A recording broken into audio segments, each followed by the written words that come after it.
Hello, I'm Rashi Goyal and I'm legal intern at Lexis & Company. I hope all of you are doing great and staying safe and healthy. So in today's video, I'll be covering stages of murder trial. So murder trial can be divided into 9 stages.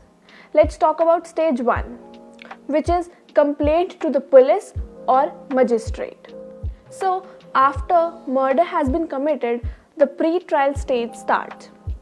When a complaint has been filed with the police file the first information report, which is FIR, which is the information given to the police about the offence.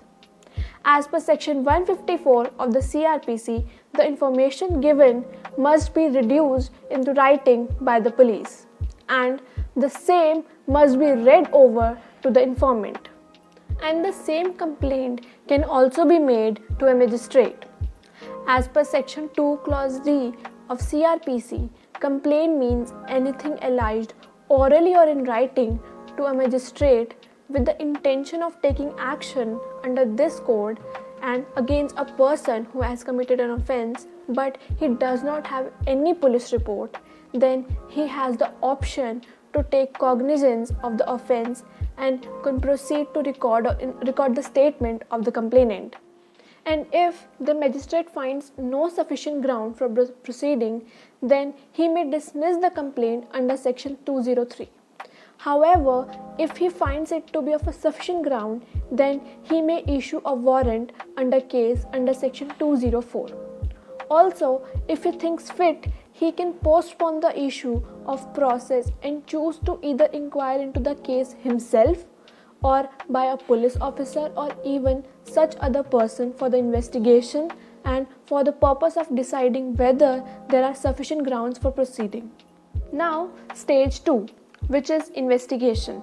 In this, the police can conduct investigation for statement of witnesses, interrogation statement of accused, and collection of evidences.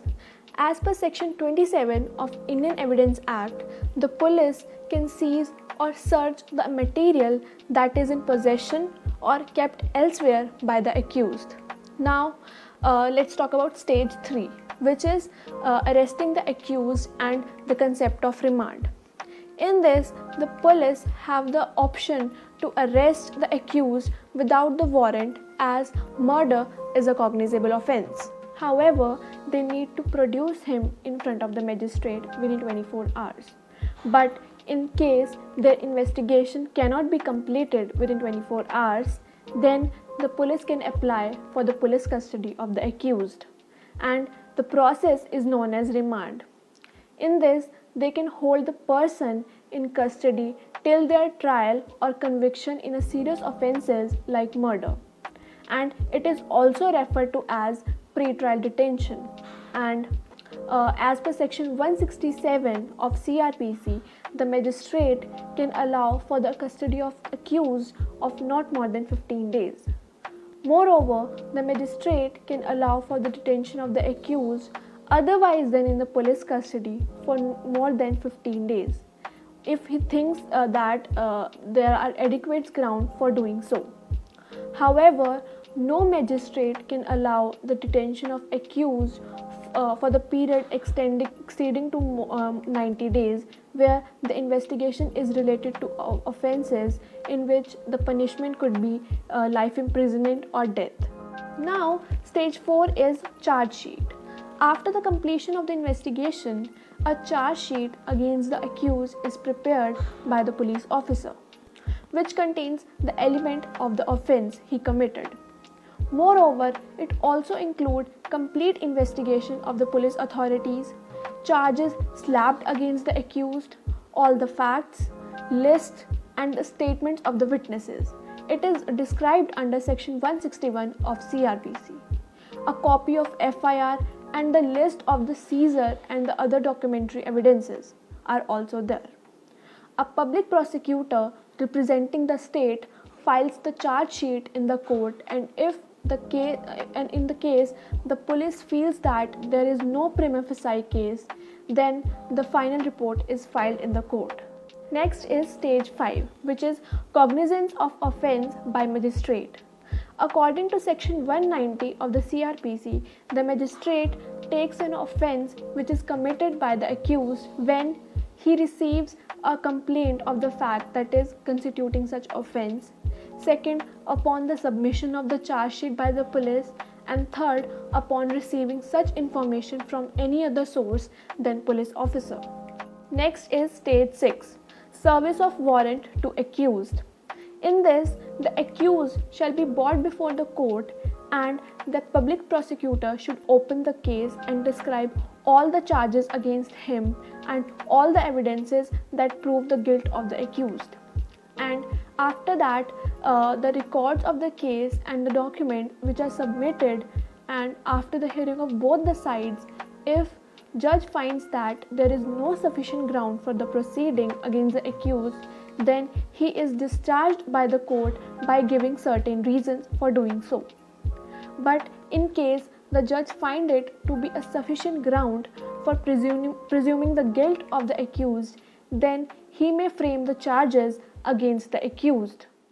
The judge will only consider the documents which are presented by the prosecution at this stage, and the accused is not entitled to do the same, as after the charges have been framed, the same must be read over and explained to the accused. And after this, the accused have the option to either plead guilty of the offence he is charged with or can claim to be tried for the same charges. Also, according to section 220 of the Criminal Procedure Code, if the accused pleads guilty for the charges, then the judge must record the plea and can his own discretion convict him thereafter. Section 220 of Criminal Procedure Code also allows the judge to convict the accused in his own discretion if he pleads guilty, but it is desirable for the accused to be straightway convicted in the case of grave offences like murder. Next comes stage 7, that is commencement of trial.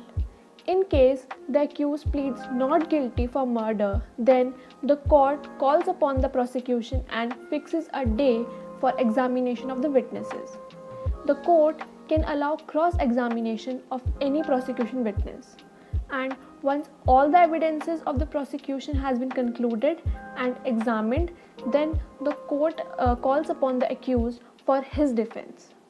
As per section 342 of the Criminal Procedure Code, the court has to examine and question the accused in order to enable the accused to explain any circumstantial appearing in the evidence which is presented, which is by the prosecution against him.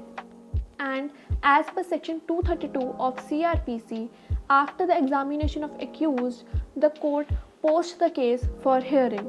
And if after the hearing, the prosecution and the accused, the judge feels that there is no evidence that indicates that the accused has committed the offence, in that case, the judge can record the order of acquittal which is mentioned under section 232 of Criminal Procedure Code. However, if after hearing under section 232, the accused is not acquitted, then the accused can present his defense or any evidence which he might have in support thereof. After the conclusion of the defense evidence, the case final argument is called upon.